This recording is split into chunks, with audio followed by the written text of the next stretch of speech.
All right, we're going to go ahead and get started. The meeting is being recorded. My name is Kathy Hoverman, and I want to welcome you to today's webinar from ASCE's Environmental and Water Resources Institute and AFS's Bioengineering Section Joint Committee on Fisheries Engineering and Science.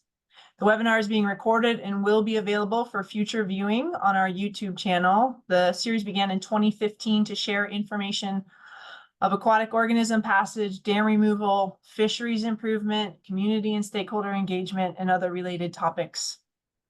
Since our inception, we've provided free quarterly webinars, with today being the very first in our 2024 series.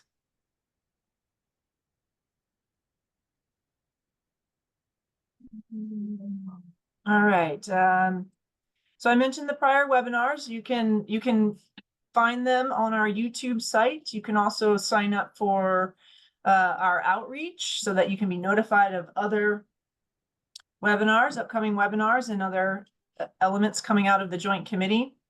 And you're also very welcome to join the Joint Committee. We'd love to have some new faces, some new knowledge, engineers or scientists or somewhere in between, as long as you're kind of working in the field. Little experience or lots of experience. We would like to have the diversity of knowledge and information and contacts across the country. So we're looking for new members if you're interested. Also, a few reminders, there are tools and information out there. So especially if you're new to the field and want to learn a little bit more, there's a couple educational resources and then also just project management type resources as well. You can find them at these locations. Listed here through the BES education team. Reminder, the Fish Passage Conference is happening in Quebec City in just a few months' time. So I hope a lot of you are able to attend and present and learn from each other, commingle and enjoy each other's company in Canada. Our webinar series is largely built out for what we have coming at you for 2024. Our next webinar will be about removing barriers through mitigation banking, and the efforts that are happening around that. The third webinar will be around the Klamath River dam removals. Hopefully everybody's heard about this amazing and fantastic project out in California and Oregon. So talking to some of the players who really helped those get developed early on. And then the last one will be on fish passage exclusion, or more on fish passage control devices. So work being done from the Army Corps on that will finish out our 2024 talks. Quick shout out to my cohorts on the webinar committee. Appreciate their knowledge and information getting us to this point and being able to connect and find great speakers. So with that, I want to introduce today's speaker. Eric Reardon is an environmental historian specializing in the historic dimensions of dam removal and fisheries restoration in New England. He received his PhD from the University of Maine in 2016, where he also participated in the interdisciplinary Penobscot Fresh and Saltwater Policy Workshop, which advocated for systems of place-based fisheries conservation. His first book, Managing the River Commons, Fishing and New England's Rural Economy, was published by the University of Massachusetts Press in 2021. His work centers on professional and personal commitment to land and water conservation, environmental stewardship, and expanding access to outdoor recreation. During today's webinar, I invite all of you to engage with the presentation by loading up your questions into the chat box. And then after Eric's talk, we'll go through them in the order received for as long as our hour together allows. With that, Eric, I'd like to hand it over to you. Wonderful. Thanks, Kathy. I'm going to go ahead and share my screen.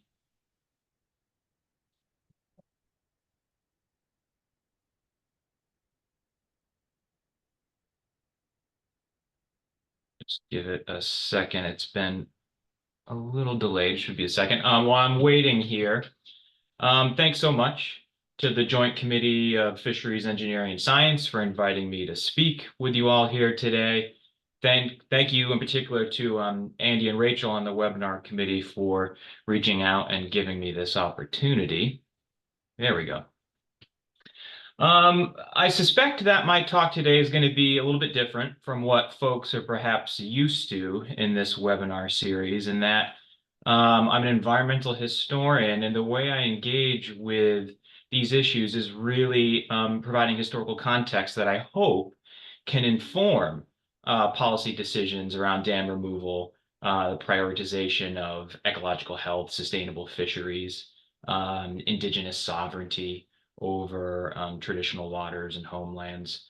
And the ways in which dam removal helps different communities and stakeholders reconnect to an environmental heritage rooted in healthy and productive river systems. So today I'd like to spend a little bit of time talking about how I engage with these themes in my book, which Kathy introduced. So I'll just note, I grew up a stone's throw from the Merrimack River in Massachusetts. The once booming factory towns of Lawrence and Lowell were right down from the highway from me. Today, you can witness driving down 495 repurposed mill buildings, canals, large hydroelectric dams, really providing a glimpse into New England's industrial past. But really today, it's a post-industrial landscape.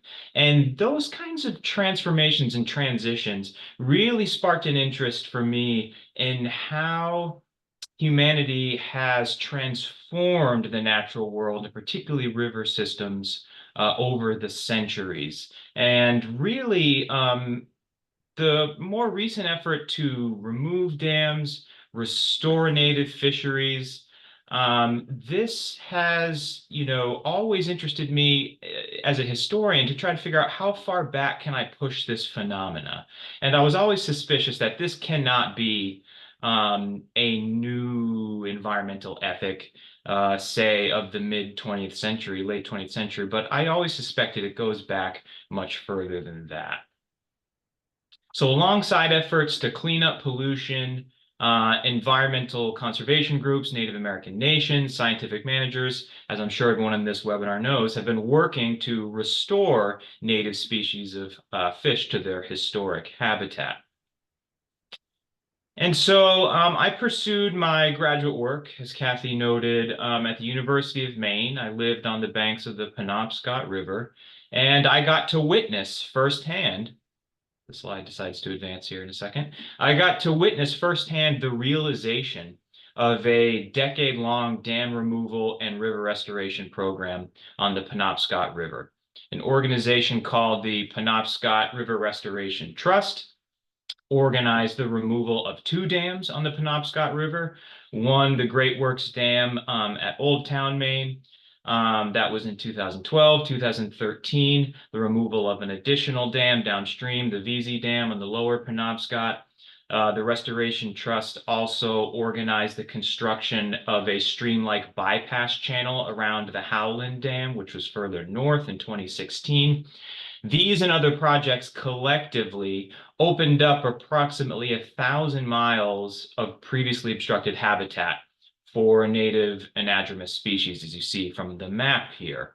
The restoration project on the Penobscot benefited from the precedent that was set about a decade earlier on the Kennebec River in Maine, just a little bit south. The first dam removal of the Edwards Dam, present-day Augusta, Maine, against the objections of the dam owner. This is the first time this had ever happened, where the Federal Energy Regulatory Commission privileged the ecological benefits of these free-flowing currents over the continued operation of the Edwards Dam at Augusta, Maine.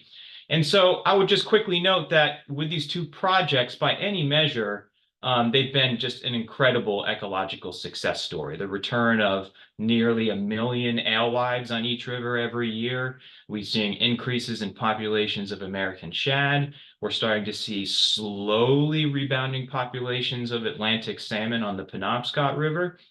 And again, my interest as an environmental historian is trying to figure out how far back does this story go.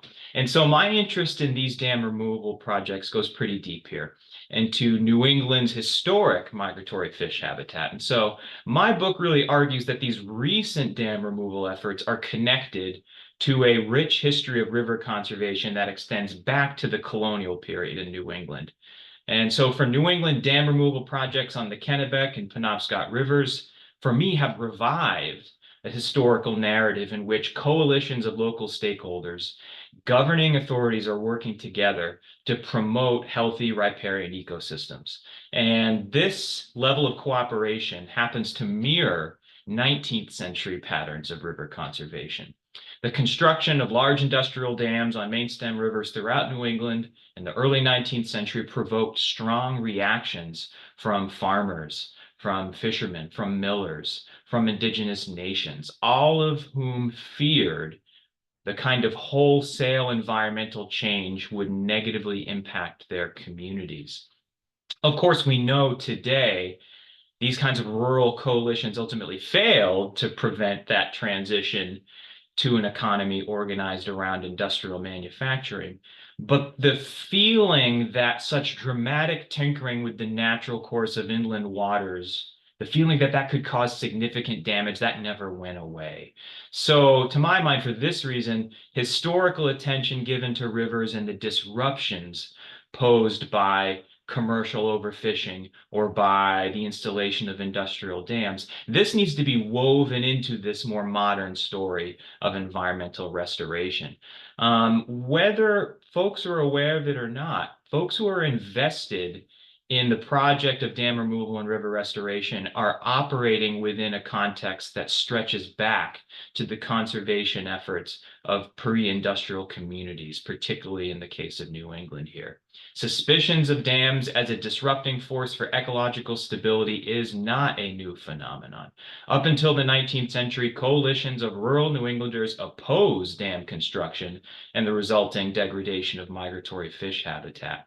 So for me, it's not particularly difficult to see the ideological connections that link these pre-industrial coalitions to the work of present-day conservationists. At the foundation of this tradition is a shared commitment across these generations to the maintenance of healthy ecosystems that support healthy river fisheries. With the proliferation of small mill dams, the increasing rise of commercial overfishing in the early 19th century, and then the specter of industrialization looming, communities of river fishermen called for, and I quote, the preservation of river fisheries to prevent their, quote, destruction. And so for decades, this call for preservation defined an inland fisheries management agenda as fishermen insisted that this resource was, and I quote, of great importance to the inhabitants of towns which said rivers and streams pass and to the public at large, end quote. I want to start with a name that perhaps is familiar to some folks in this room, and that's George Perkins Marsh. George Perkins Marsh, often considered to be something of a godfather of American conservation thought, particularly his seminal work, Man and Nature. But interestingly enough, Marsh was a lifelong Vermonter. Marsh was commissioned by the governor of Vermont in 1857 to develop a report that would essentially assess the prospects for restoring Vermont's inland fisheries. And in that report, Marsh described how freshwater fisheries had once supplied Vermont's farmers with, and I quote, a very important contribution to the nutrition of a population with which the cultivated products of the soil were scarcely adequate to sustain, end quote. So though agriculture is standing at the foundation of economic life for households across the coastal lowlands, the upland river valleys of New England, farmers throughout the region are supplementing their activity in the fields with hunting, with gathering, with timber harvesting, with small manufactures, and the seasonal harvest of river fish. And so what we see is decades upon decades of legislation coming from state governments to regulate and protect river fisheries from overfishing and obstructions like mill dams and later industrial dams as well. Legislation that promoted river fisheries as, I quote, a great public utility that provided communities with subsistence and support, end quote. So because river fishing played an important role in securing and maintaining an economic independence, this is that rural economic context that I'm really trying to situate river fisheries in for New England. Maintaining this economic independence, a competency as it was described at the time, New England's farmer fishermen sought to chart a course that would ensure sustainable returns. How did they do this? They advocated for regulations designed to restrain commercial fishing. They compelled local millers to open their dams during seasonal fish runs. Small millers, mind you, grist mills, sawmills, things like this. Mostly situated on tributaries, not on main stem rivers.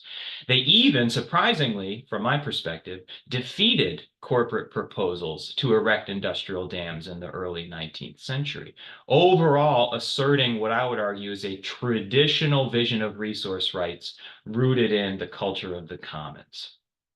So the legislative record from the colonial period up to the early mid-19th century reveals New England's farmer fishermen working to manage river fisheries for sustainable returns prior to the rising commercial and finally industrial pressures undermined the ecological balances that sustained seasonal anadromous fish runs.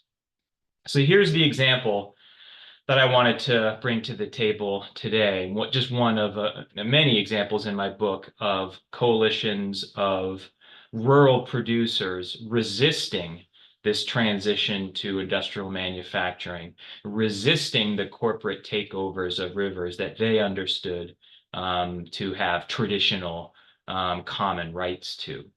So this effort to historicize dam removal. So I mentioned the removal of the Edwards Dam on the Kennebec River in Augusta, Maine in 2000, the first dam removal to proceed against or in opposition to the dam owners themselves. Well, this dam, precipitated incredible controversy from the very beginning, 1834. 1834, a local entrepreneur, his name is Greenleaf White, submitted a proposal to the Maine state legislature to construct a dam across the width of the Kennebec River at Augusta, the very same dam that's going to be removed 166 years later. In response, a coalition of small millers, of landowners, fishermen, they rose up in opposition. A couple examples, and you'll see here images of petitions that I took from the Maine State Archives. Coastal millers and fishermen from Georgetown, situated at the mouth of the Kennebec River near the coast, found common ground in resisting this dam proposal.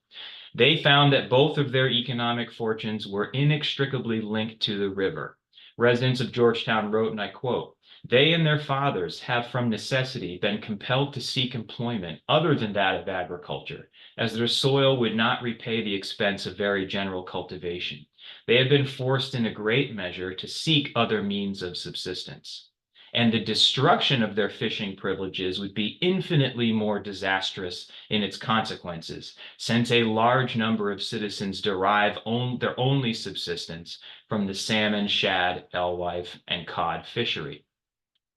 Similarly, petitioners from Woolwich, just a little bit upriver from the coast from Georgetown, related their experiences of dams on the Androscoggin River, in which dams, I quote, "proved the destruction of a vast quantity of salmon, which till then had annually ascended that stream," end quote.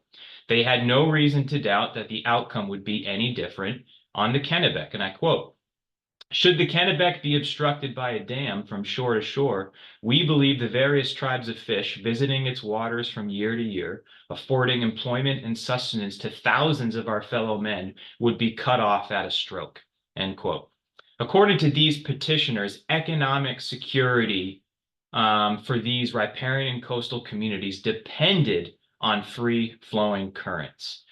Alongside these economic arguments, petitioners emphasized the ecological systems that would be put in jeopardy with this industrial dam or this proposed industrial dam. Even in the early 19th century, coastal fishermen were attuned to the connections between river freshwater and marine ecology. They described how, in their experience, the cod fishery along the coast, and I quote, depends entirely on the seasonal migration of alewives, end quote. Codfish came inshore to prey on schools of alewives, herring, other forage fish, which allowed these residents an opportunity to fish for this demersal species without the significant expense and danger of operating offshore. And so alewives occupied this important, still do today, this important position within the marine food chain, and they served as a bridge between fresh and saltwater ecosystems. Fisheries biologists now recognize that both alewives and herring are instrumental in maintaining Maine's inshore cod stocks. When alewife runs collapsed across coastal Maine in the 1960s, cod populations moved offshore where they were chasing other forage fish. And so modern fisheries science now confirms what these coastal townspeople had long suspected. Fishermen from Woolwich again acknowledged, I quote, the success of our cod fisheries near the shore depends very much on the small fish that visit our rivers, end quote. Having worked these waters for generations, fishermen understood the interconnections among discrete components of the coastal ecosystem and the broader ecological implications of this proposal to install an industrial dam along the main stem of the Kennebec River. In fact, the Edwards Dam would do just that, would come to obstruct critical spawning habitat for alewives and additional anadromous species, and those effects would indeed ripple throughout the watershed and into the inshore cod grounds. Finally, petitioners pointed to the stark divide between themselves, understanding themselves as sort of small commercial producers, and the capital investors that initiated this dam proposal. They wrote, and I quote, after taking into view the advantage of four men of capital and rich corporations to invest their funds, that the great mass of our frontier population are of the lower class in the point of wealth and derive a valuable part of their support from their fisheries, end quote.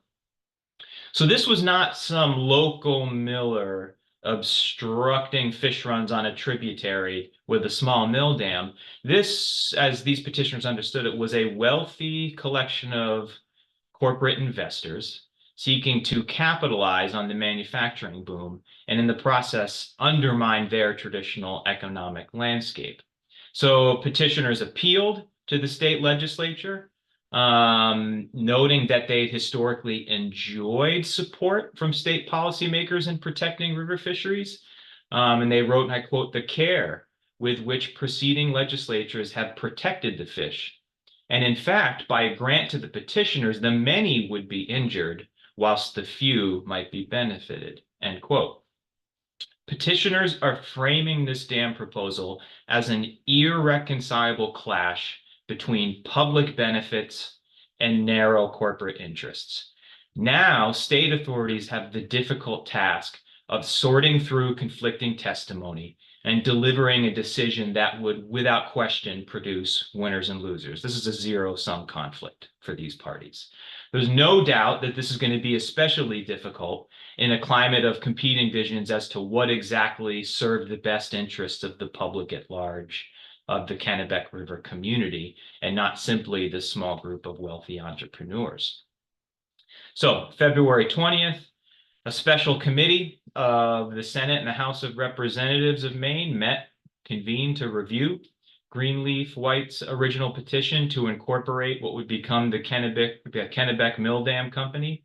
And the committee ultimately invited White and his associates to introduce a bill that would grant incorporation and grant them permission to construct this Edwards Dam at Augusta.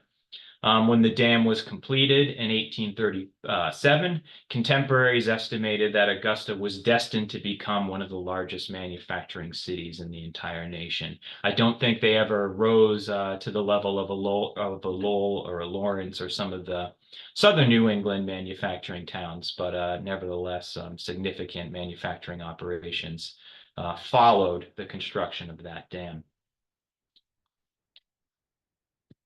In addition to historicizing dam removal, I think there is essential historical context that informs the current work around river restoration and dam removal, and that is the associated indigenous river rights, efforts to exert sovereignty over not just traditional lands on the part of indigenous people, but traditional waters as well. And the Penobscot Nation also, I think, the history of their presence in Maine and on the river that bears their name.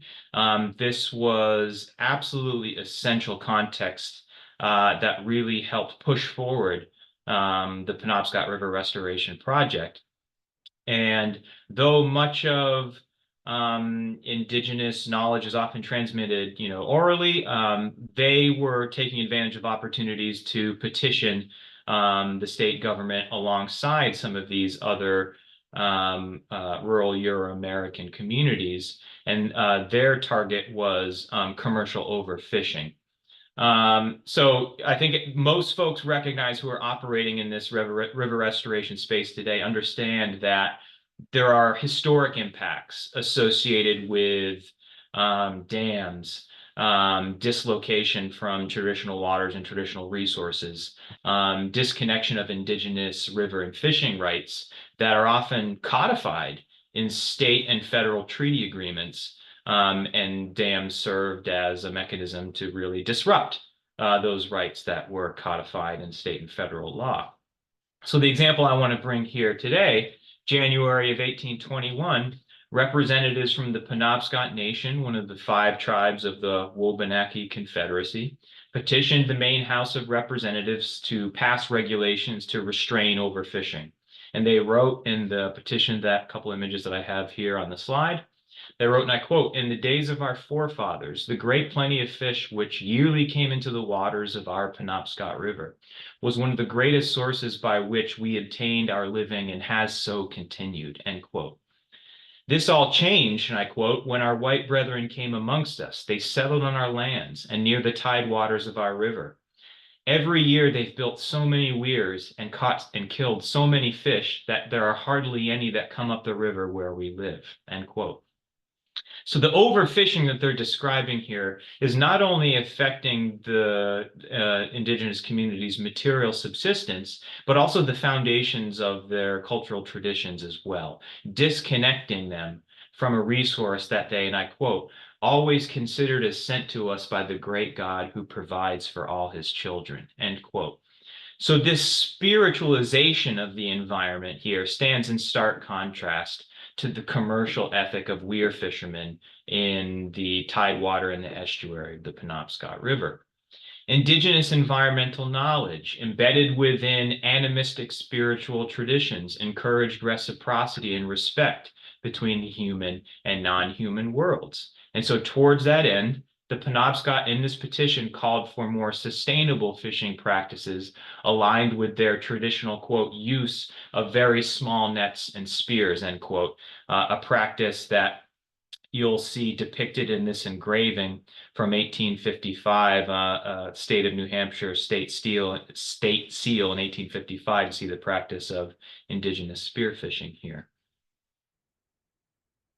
They're also calling for regulations to prohibit, quote, "white people and Indians from catching fish more than 2 days a week in the season of salmon, shad, and alewives, at least for 5 years." And I have a couple images that kind of give you a sense of the scope and the scale of commercial overfishing in the Penobscot tidewater in the early to mid-19th century. So here we have a diagram of a typical salmon weir you might find in the Penobscot River. Perhaps some folks on this call are familiar with this.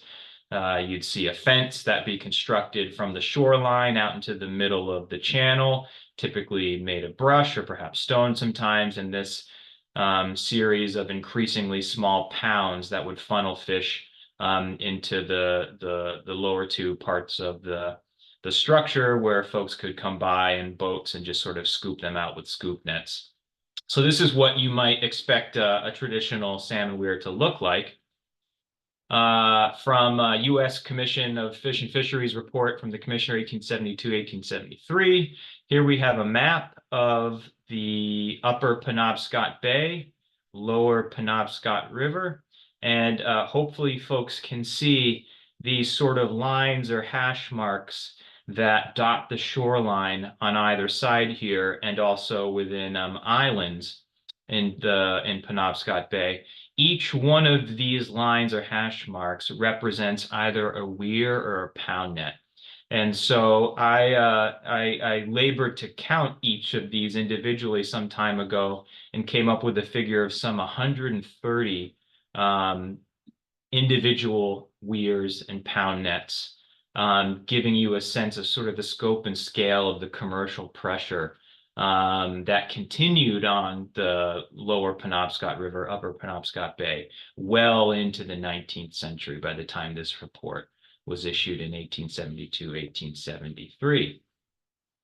The context for that today is that the Penobscot have used state and federal courts to try to assert their treaty rights to subsistence fishing, sustenance fishing.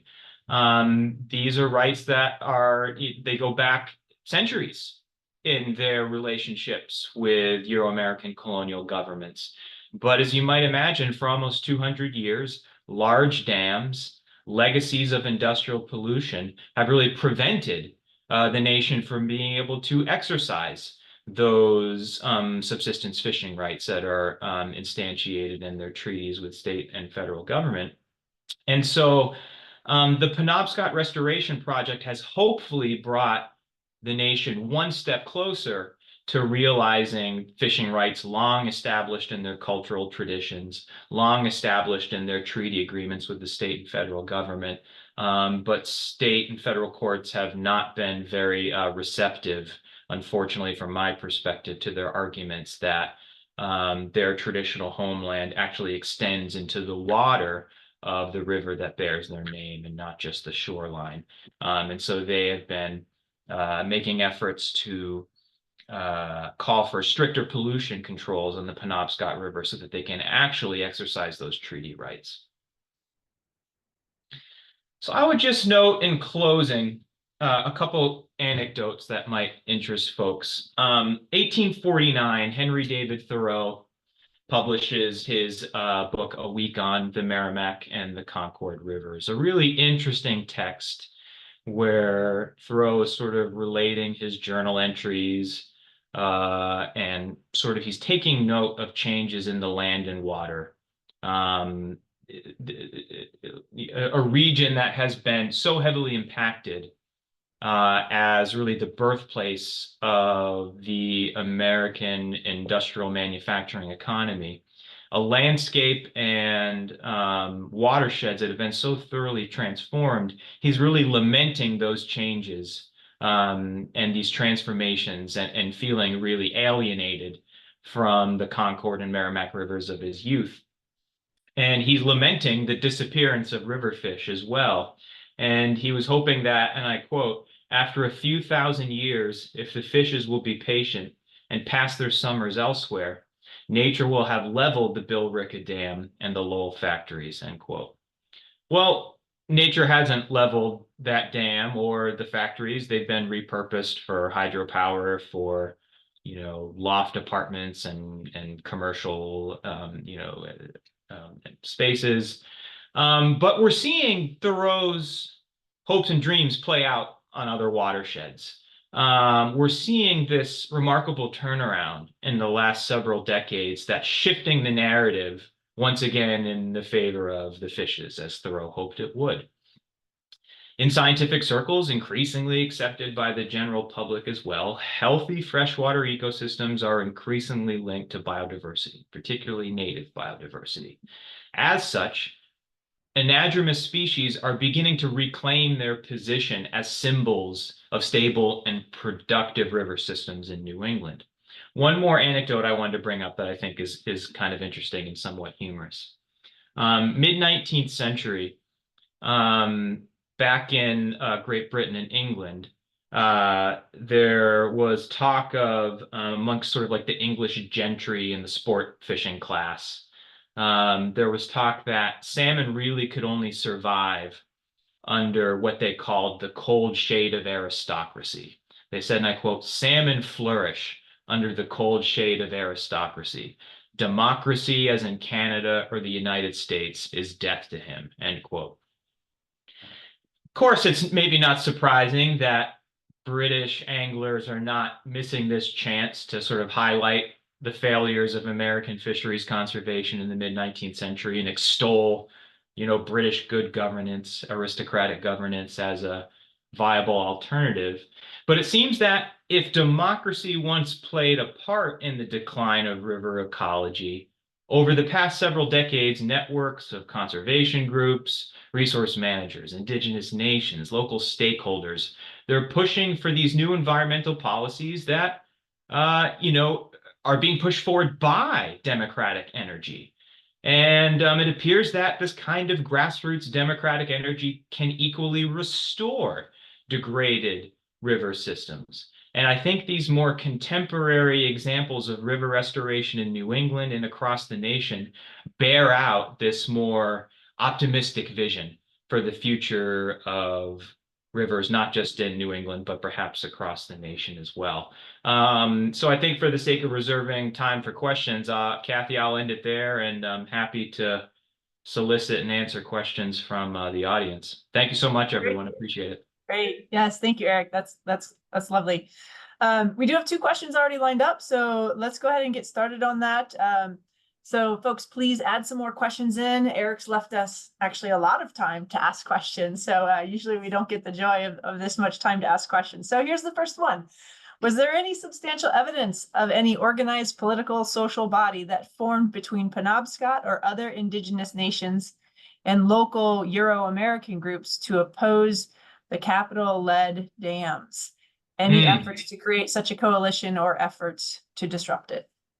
I did see examples specifically of the Penobscot petitioning alongside Euro-Americans to restrain overfishing.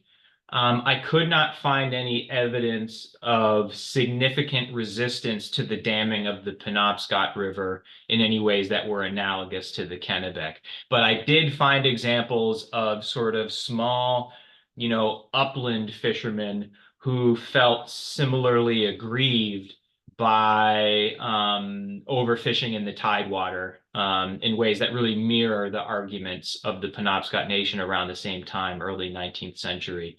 So it did seem like there was some common interest by folks who shared a similar geography, who shared, I guess we could say, something of a similar economic vision, and that they're not out there to sort of take as many fish out of the water as they possibly can. They're not out there to maximize yield.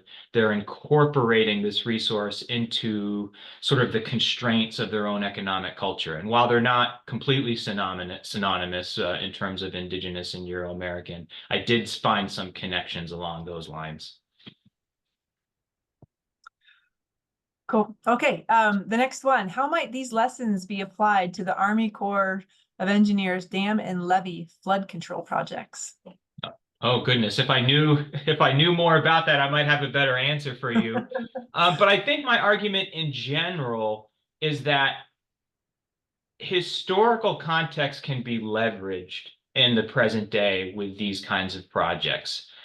I think one way in which river restoration and other potentially controversial environmental projects is often dismissed is that they are unfairly characterized as, the work of, sort of this small class of, elites who don't care about perhaps, I don't know, the loss of hydropower or the loss of, shoreline for maybe folks who had homes along a reservoir who are, insensitive to the arguments on the other side and disconnected from the needs and interests of local communities. But what my work is demonstrating here is that dams elicited and provoked that kind of outrage from rural, local, what, I think we could maybe somewhat ahistorically labeled today working class communities, folks who relied on rivers and the resources they found within to make a livelihood, to sort of reach and secure that economic independence. This was not the work of, elite environmental interests in the late 18th century and early 19th century. This is working people laboring on the land, working in the waters. These are the people who are most suspicious of what could potentially happen to them in their communities in the aftermath of one of these large main stem industrial dams. So I think this is a message that really needs to be marshaled in the present day moment to communicate and address, I think, those unfair characterizations that these kinds of projects are the product of some, aloof, far away environmental interests disconnected from the circumstances on the ground. Yeah. Okay. We're going to take you out of New England, I think, for these next two questions here. This one says, I'm in Virginia, and we have remnants of several stone weirs in the Shenandoah River that have long been believed to have been constructed by Native Americans. Have you ever heard of this, or do you think that they have been misidentified? It's a great question. Unfortunately, I would suspect that unless some other material remains are found, carbon dating is not available to you with a stone weir.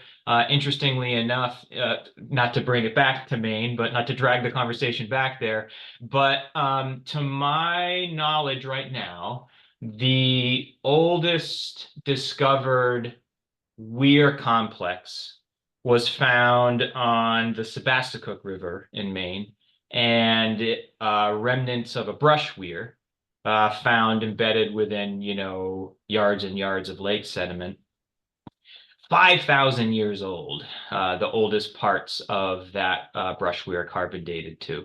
So it's very well established in the archaeological record at this point that indigenous peoples employed different styles of weirs long before the arrival of European colonists. So it would not surprise me at all to know that, they're using other kinds of materials as well, like stone.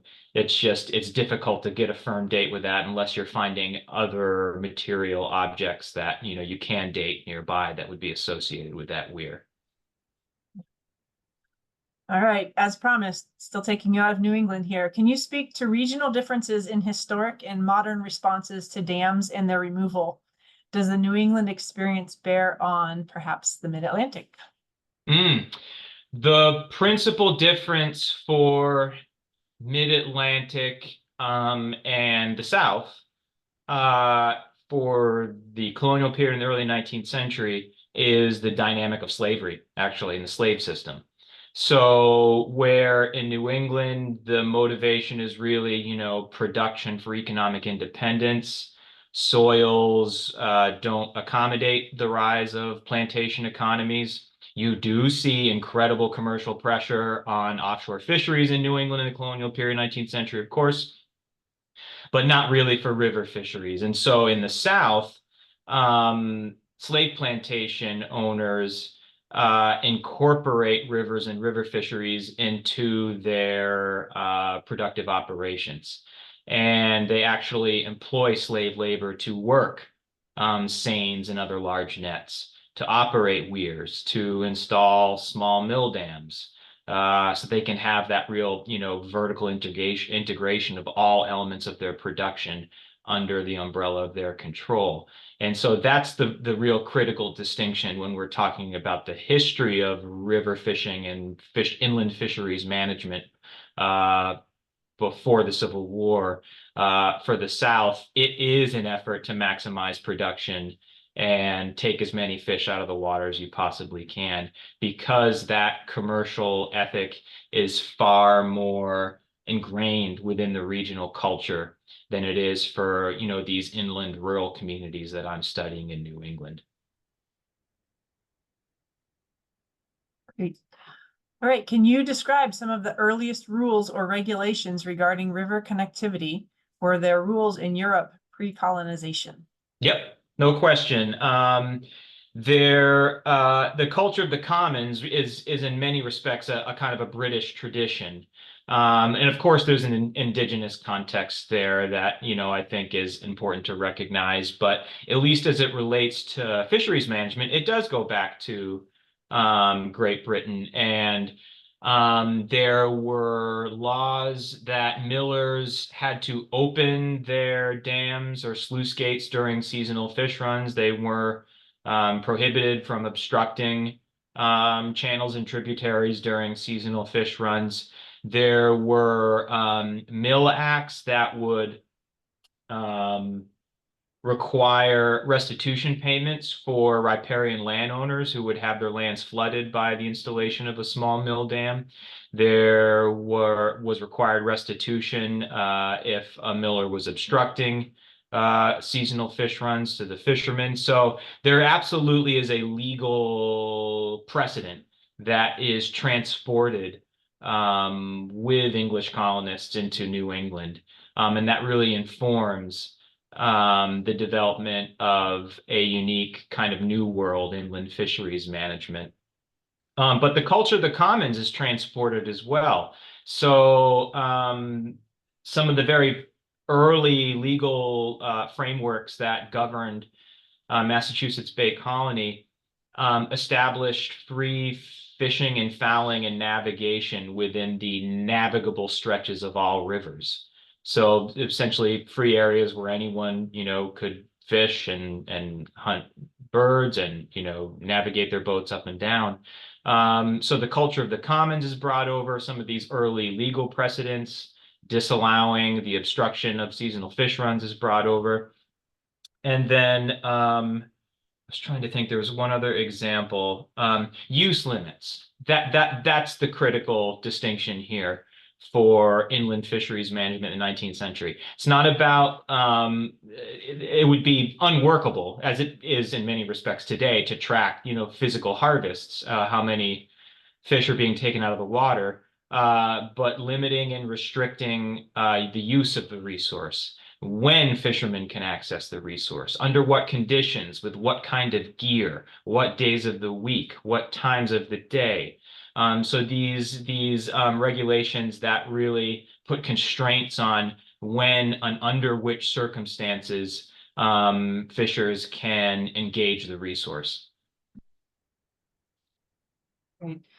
A few folks have piled on to the historical comment here, so I'm just going to read those two comments that folks have added. There are remnants of an indigenous people's fish weir documented by Dr. Bill Trout in his Appomattox Atlas. So this is again getting back to Virginia specific response. At the head of tide on the Appomattox River in Petersburg, just downstream of Harvell Dam. And then of course, Harvell Dam was removed in 2014 for shad, herring, and other diadromous fishes.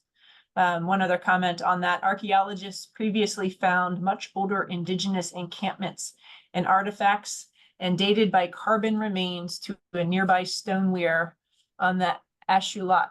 Oh, sorry if I got that wrong. Ashuelot River in New Hampshire. Yeah, that sounds familiar to me as well, which is what I was indicating, that, with a stone where you can't take the structure itself, but often there are, archaeological findings associated with that structure that would allow you to date and periodize that particular complex. Yeah. Okay, we still have 10 more minutes, so there are maybe 2 more questions here. If others, this is kind of like closing call, last call, right? And if I have time, I have another kind of, closing thought I could sure discuss as well. Okay, all right, well, let's get through these two and see if any more come in, and then if not, then we'll just turn it back to you. Okay, so have you come across records of American eel fishing before dams and the significance of that stock's loss to communities? Absolutely, yeah. So if I'm not mistaken, the eel, a catadromous species, if I'm not mistaken. So the one distinction here, and alongside salmon, shad, alewives, a lot of these petitions and petitioners call out eels specifically alongside those other species. And so I am aware that within the New England diet, eels had a pretty significant position within that seasonal dietary regime.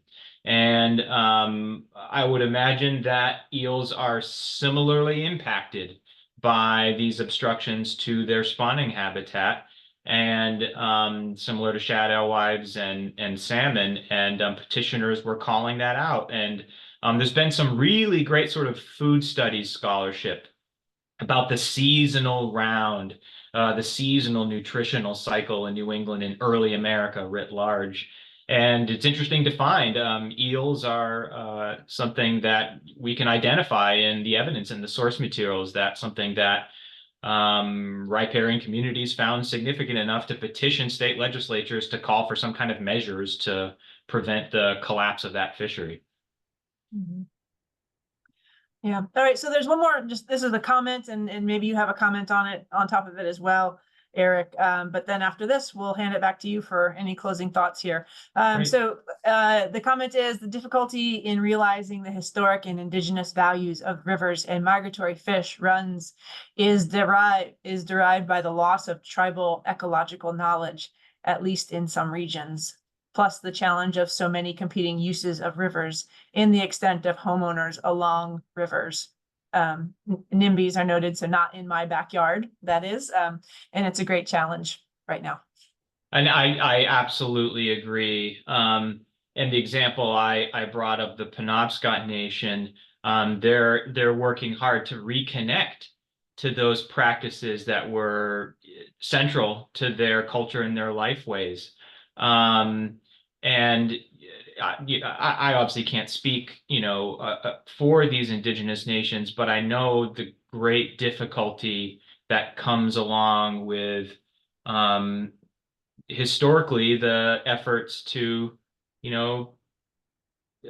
colonize indigenous lifeways and really prevent them from having access to traditional lands, waters, and resources that really shaped and informed their unique identities. And so that's something that is incredibly damaging. And there's no question that river restoration benefits from the participation of indigenous nations who share a common interest in the return to a pre-industrial river ecology. And for them, it's the benefits transcend in many ways the material world, and it's really about connecting to a culture and a spiritual regime that's embedded in the natural world.